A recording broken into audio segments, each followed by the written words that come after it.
नमस्कार साथियों, मेरा नाम है आर.के. सिंह। संस्कृति आईएएस के यूट्यूब चैनल पर आप सभी का स्वागत है। आज हम बात करने वाले हैं जिस मुद्दे की या जिस टॉपिक की, वो जुड़ता है साउथ के सुपरस्टार महेश बाबू से, क्योंकि महेश बाबू को ईडी ने मनी लॉन्ड्रिंग के संदर्भ में नोटिस भेजा है।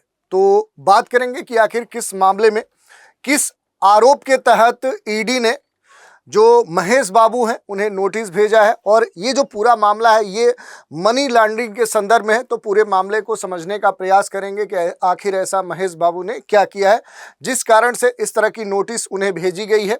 और इसी मामले के संदर्भ में हम देखेंगे कि जो मनी लॉन्ड्रिंग है आखिर वो होती क्या है, मनी लॉन्ड्रिंग के कौन से चरण होते हैं, जो 3 चरण होते हैं उन पर हम बात करेंगे। मनी लॉन्ड्रिंग के तहत कौन से अलग अलग जो एक्टिविटीज़ होती हैं उन पर बात करेंगे। मनी लॉन्ड्रिंग के जो प्रभाव हैं वो किस तरह के देखने को मिलते हैं, यानी दुष्परिणाम कैसे देखने को मिलते हैं, और अपने देश में मनी लॉन्ड्रिंग पर लगाम लगाने के लिए कौन से कानून, कौन से रूल या इस तरह के जो भी प्रावधान हैं उन पर भी हम बात करेंगे। इसके अलावा भी जो अन्य महत्वपूर्ण पहलू होंगे उन पर भी संक्षिप्त रूप से हम प्रकाश डालेंगे। तो चलिए देखते हैं कि आखिर जो साउथ के सुपरस्टार हैं महेश बाबू, इन पर ईडी ने क्यों शिकंजा कसा है, इन्हें क्यों नोटिस भेजा है। तो ये न्यूज आ रही है कि अब देखें तो ईडी ने सम्मन भेजा है साउथ के सुपरस्टार महेश बाबू को। और ये जो पूरा मामला है ये कहाँ से जुड़ता है, तो ये जुड़ता है मनी लॉन्ड्रिंग केस के मामले में, और इसी के संदर्भ में इन्हें नोटिस भेजा गया है। बात करें कि आखिर ये मामला क्या है, तो देखिए जो ईडी है, जो अपने देश का प्रवर्तन निदेशालय है, इसने तेलुगु सुपरस्टार महेश बाबू को मनी लॉन्ड्रिंग के संदर्भ में नोटिस भेजा है। मामला 2 रियल एस्टेट कंपनियों से जुड़ता है। मनी लॉन्ड्रिंग से जांच में ये पूरा मामला जुड़ा है, और इसी के संदर्भ में देखें तो ये जो आरोप है या इस तरह की जो नोटिस है वो महेश बाबू को भेजी गई है।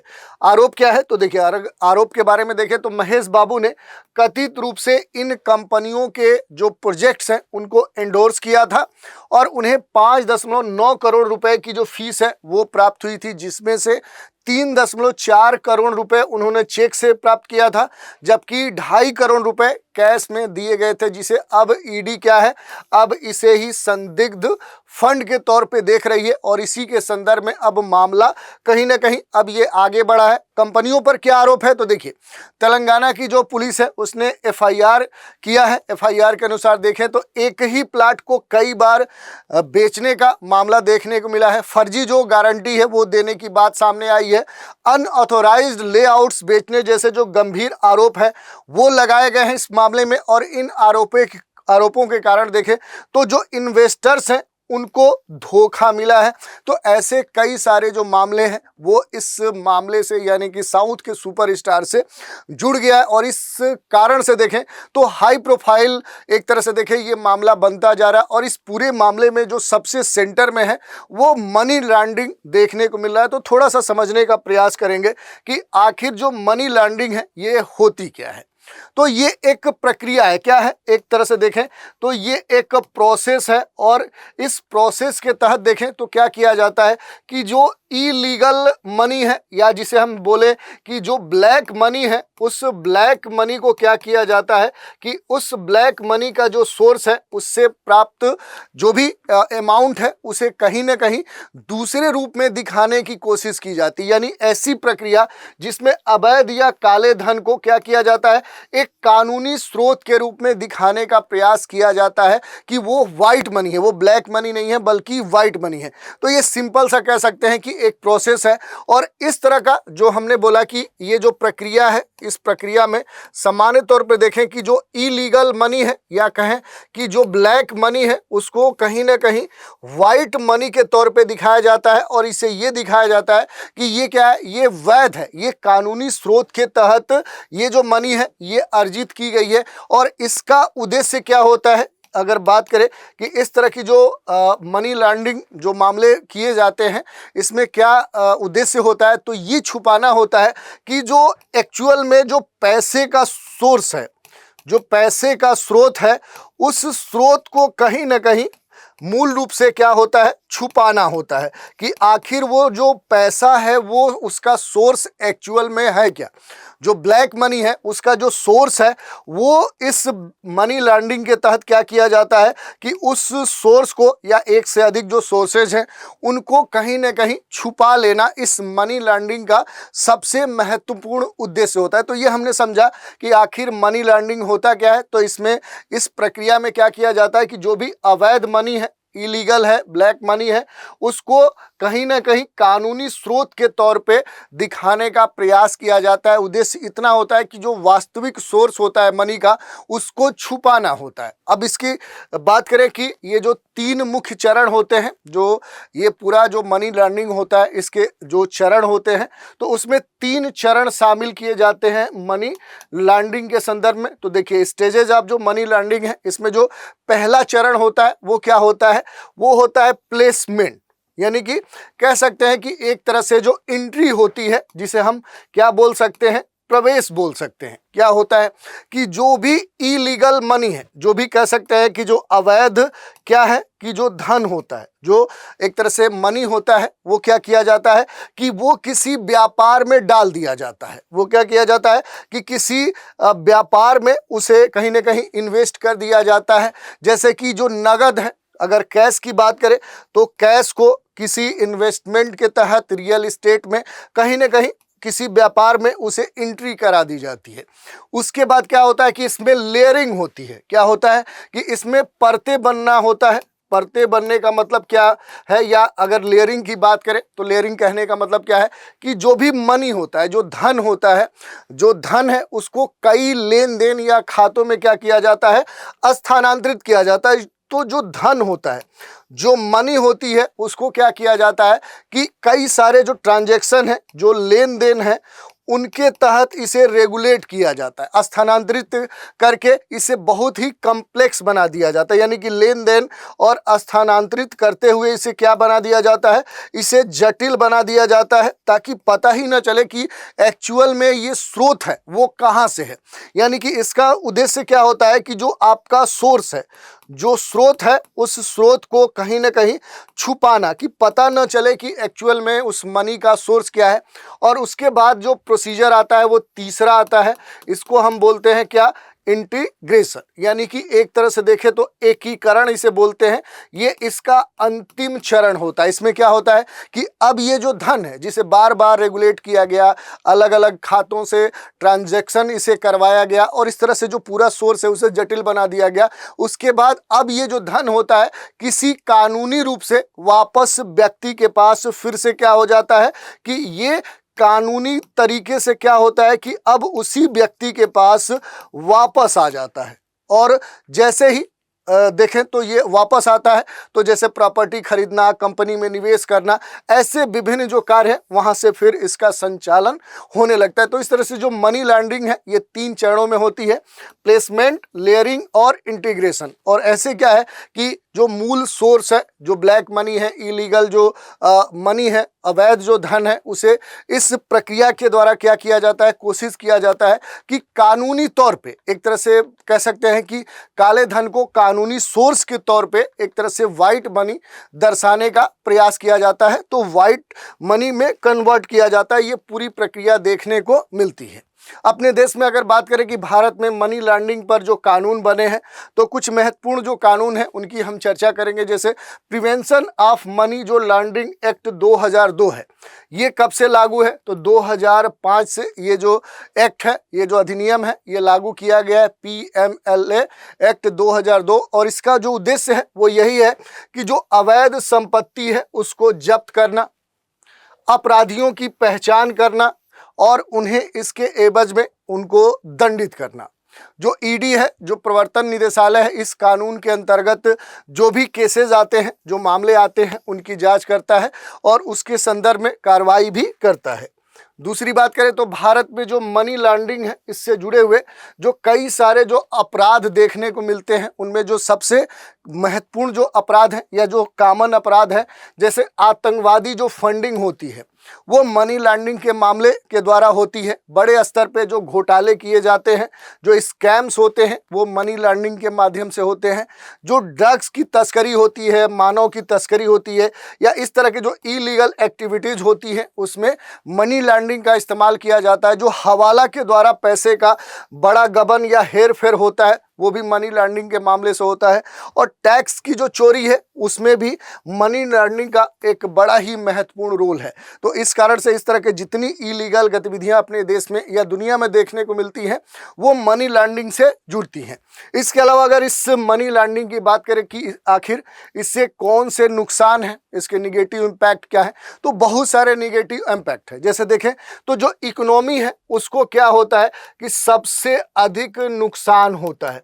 उसके लिए बड़ा ही कहें तो नुकसानदायी है, क्योंकि काली जो अर्थव्यवस्था है उसको ये कहीं ना कहीं प्रमोट करती है, और जो वाइट मनी है उसको ये डिमोट करती है। दूसरी बात करें तो जो आर्थिक अस्थिरता है और जो मुद्रास्फीति है, ये दोनों जो समस्याएं हैं, इन समस्याओं को ये कहीं से और प्रमोट करती, उभार कर लाती है।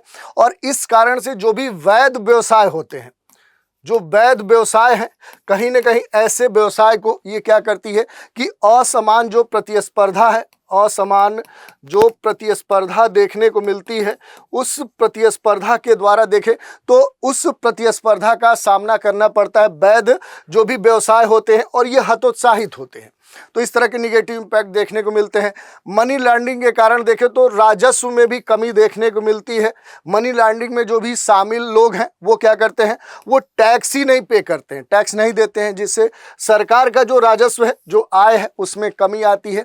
और इसका असर क्या होता है, इसका प्रभाव क्या होता है कि अगर इस तरह के टैक्सेशन से बचते हैं लोग, या फिर कहें कि सरकार की आय में अगर कमी होगी, तो जो भी सरकार के द्वारा चलाई जाने वाली कल्याणकारी जो योजनाएं हैं, ये जो योजनाएं हैं, ये योजनाएं उस स्तर पे लागू नहीं हो पाती हैं, या इनकी जो सेवाएं हैं वो सार्वजनिक स्तर पे कहीं ना कहीं प्रभावित होती है। तो इसका प्रभाव ये देखने को मिलता है। इसके अलावा देखें तो जो भी अपराध हैं, जो क्राइम्स हैं, जो टेररिज्म है, ये क्या होता है, उसको कहीं ना कहीं सपोर्ट करता है, प्रमोट करता है जो मनी लॉन्ड्रिंग है। क्योंकि मनी लॉन्ड्रिंग के जरिए अवैध धन का जो उपयोग है, वो अपराध, ड्रग्स, तस्करी, आतंकवादी जो गतिविधियां हैं, उनमें ये किया जाता है। और इस कारण से देश की जो कह सकते हैं कि जो राष्ट्रीय सुरक्षा है, जो राष्ट्रीय सुरक्षा है, जो नेशनल सिक्योरिटी है, उसको कहीं ना कहीं क्या होता है, नुकसान होता है, खतरा देखने को मिलता है।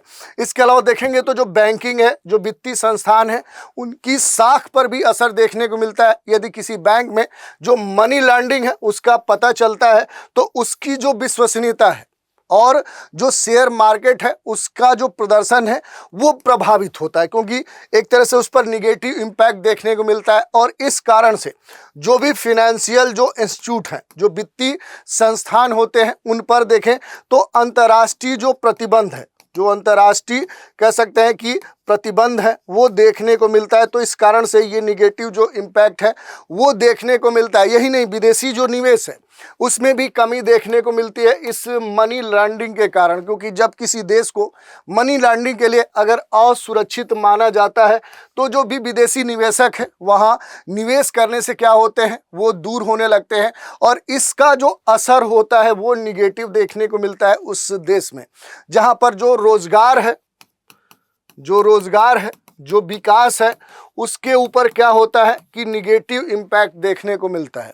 यही नहीं, सामाजिक असमानता और भ्रष्टाचार में भी बड़े स्तर पे वृद्धि देखने को मिलती है। क्योंकि जो मनी लॉन्ड्रिंग है, इस प्रक्रिया से अमीर और गरीब के बीच की जो खाई है, जो अंतर है, वो क्या होता है, और बढ़ने लगता है। अमीर और अमीर होने लगता है, गरीब और गरीब होने लगता है। और इससे क्या होता है कि जो करप्शन है, जो भ्रष्टाचार है, उसे कहीं ना कहीं भ्रष्टाचार को क्या होता है कि भ्रष्टाचार को बढ़ावा मिलता है। और इस कारण से देखें तो अक्सर सत्ता में पैसे और इससे जुड़े हुए इस तरह की जो इलीगल एक्टिविटीज है उनका एक गठजोड़ मिलता है और इस कारण से करप्शन अति कह सकते हैं कि अधिक मात्रा में बढ़ने लगता है। इस तरह की बातें देखने को मिलती है।